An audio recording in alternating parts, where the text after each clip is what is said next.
Hello, everyone. This is Christine Thompson with Baird and Warner. I wanted to say hello. I'm doing my weekly updates, or not weekly, I'm sorry, monthly update right over there. I get my hands all mixed up. I'm doing a virtual screen here. So have a good laugh.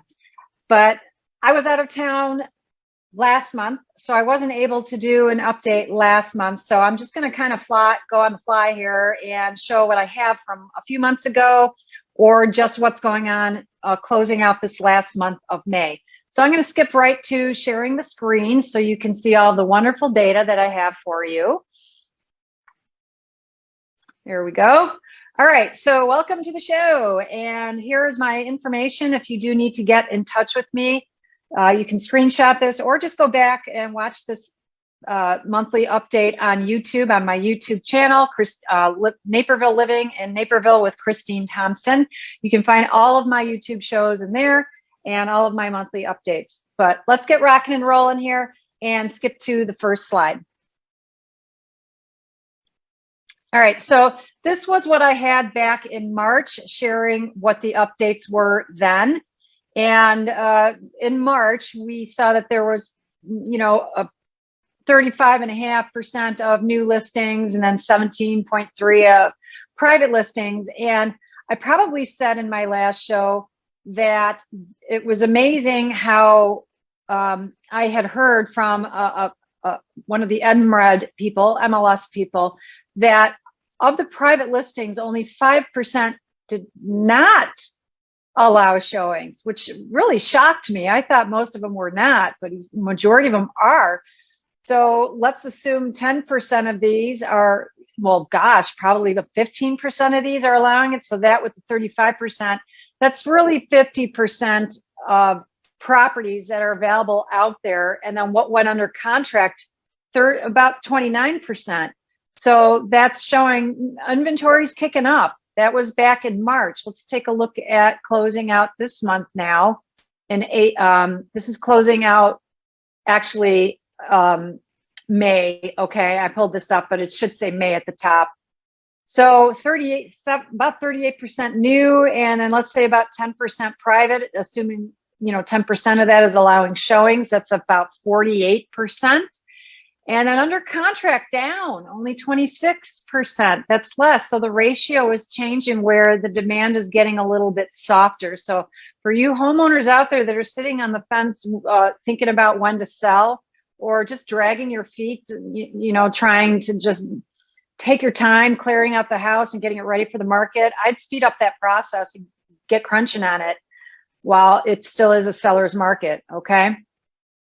All right, so looking at this was for March, closing out March, the average sale price was $589 about. And then when we closed out May, $604. So the home prices did climb up. It seemed like once a house closed, that was the new comp. That raised the bar, and then the next house down the street would list at what the former home closed at, and then that home would go over list too. So that's why we see this jump on the average sale price. So that has been happening April, May, or March, April, May timeframe.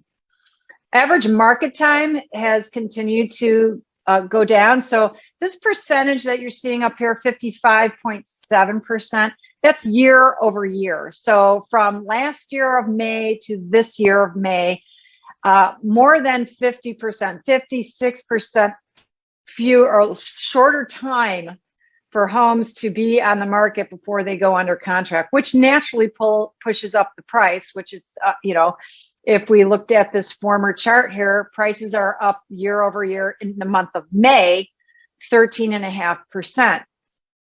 All right, so continue to go up. Lucky buyers, for those buyers that purchased last year, lucky you, you got a better price than this year, even though you were paying way over list. All right, so, whoops, I'm skipping right to the chart. Sorry, let me go back here. All right, so the next one we have to look at is the average showings. So average showings is from a year ago up 7.7, which means there is the demand still going on for homes. I didn't do my show last month, but you can kind of tell that the point mark was up here for April. So a little longer in April, and then it's gone down again. Less showings to go to contract. So that's still an indicator for seller market. And when we look at the market time being pretty short over here of just 31 days, I think it's shorter than that. There's some kind of funny numbers going on in there. But when I look at listing history for homes, a lot of times it'll show like 14 days, but then when I see when it actually got under contract, it says 3. So I got to call MLS and find out, why are these numbers not reflecting from active to under contract? It's still gathering data and market time past that. Very strange to me. So just going back here, so 31 days and average market time there, and 28 days. It went down from April down. April was about 30 days, went down to 28 days, but quicker than last year. And last year felt pretty strong. This is a nice indicator. I like to see what's happening. We can see, the averages were around 5 and 7 here for showings back in April timeframe. I didn't have the show in April, but I was able to at least give you this stat. So this is showing average number of showings per home, or per home, per weekend. Okay, this is sourced from Showing Time, that handles or manages most of the showings. I'd say 99% of the showings that are happening out there are scheduled through Showing Time. So it's able to collect this data. So in April, all of month of April, we were hovering around 5 to 7 showings averaging per home. But look at in May, it went down to like between 3 and 5. So it dropped. Less showings per home, but still selling. They're still selling. So it just means less buyers out there looking. And that eventually is going to slow down the price increase.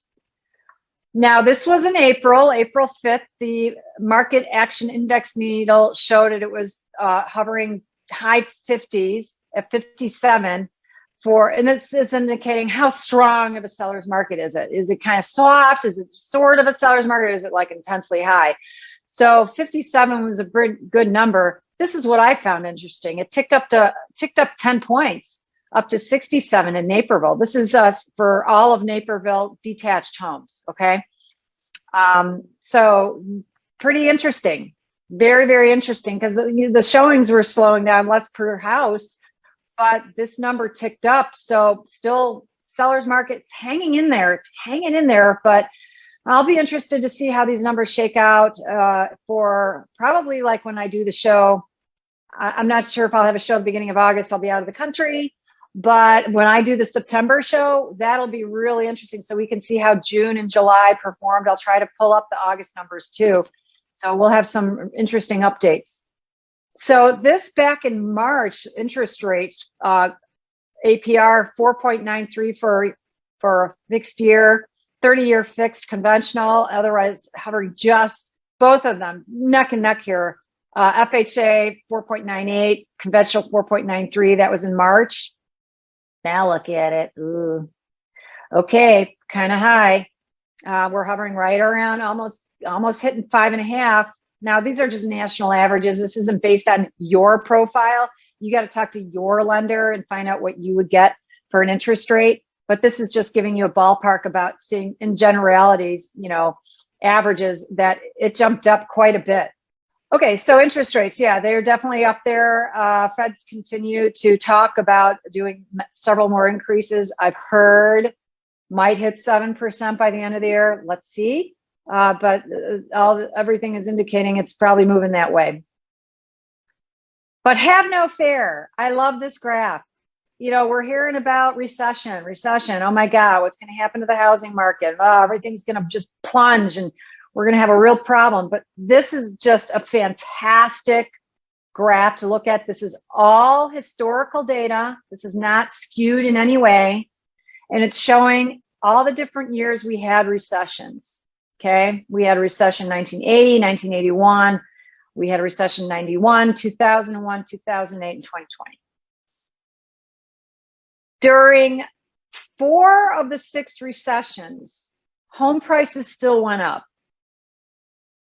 So just because we're having a recession right now, don't quickly assume home prices are going down. I mean, 2008 was just a really unique time. A lot of other things going on, especially remember, this major plunge was based on poor loans being given earlier, probably around this time frame, and they were trying to, increase home values. So they were just giving away loans. Well, it crashed and burned here because anybody that would get a job loss or even a decrease in pay, suddenly they couldn't afford the loan because they never could afford it in the first place. They should have never gotten the loans. Okay, so that's why we saw this major crash. But the only other time we had a drop in home prices was very slight, only 1.9%. Very interesting. So don't freak out, you guys. And you got to remember, it's all about human behavior, what happens to the stock market and everything else. So keep your calm, man, and things will continue to continue steady and strong. So keep your calm and don't panic and react too quickly, okay?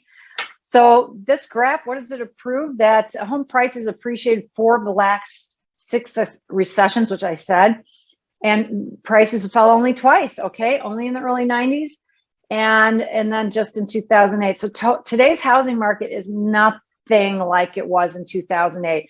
I can't tell you how many times I talk to a buyer and they say, I'm going to wait. I'm waiting for numbers to go down. And I have to keep getting them educated on it's not happening, okay? Here's all my information. Please take it in. Take a screenshot here. I'm going to hold it for a second. So if you need to get in touch with me, you can call or text me anytime. I will make myself available. Yes, I actually do answer my text messages personally. You can get me on the phone. I take phone calls. I do answer emails. I'm a slave to it. Sorry, I really am.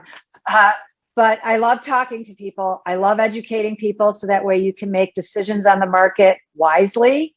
Don't knee-jerk react on your decision-making process. You can make wise decisions. Just stay informed with what's going on here. Okay. Really appreciate it. Thank you for watching my show. I do this once a month, assuming I'm in town. Okay. And if you ever have any questions, need anything from me, as I said, you know where to reach me. Thanks for watching, and be sure to like and love me on social media, all my shows. I try to put a lot of information out there other than just about houses that I think will be helpful to you. I got a service series video. You can watch all of the different vendors that I use that is somewhat related to real estate, whether you're a buyer or a seller. Those are very helpful. I've had clients say that it's really helped them understand processes, especially when they're gone through home inspection and understanding a home better. So I put those out there to help you guys out. Watch them, okay? They're available. If you don't want to talk to me, just watch the videos. I appreciate you joining me. Share and like this with everyone. It's going to be on YouTube within 24 hours, and you all have a fantastic day. Take care. Bye-bye.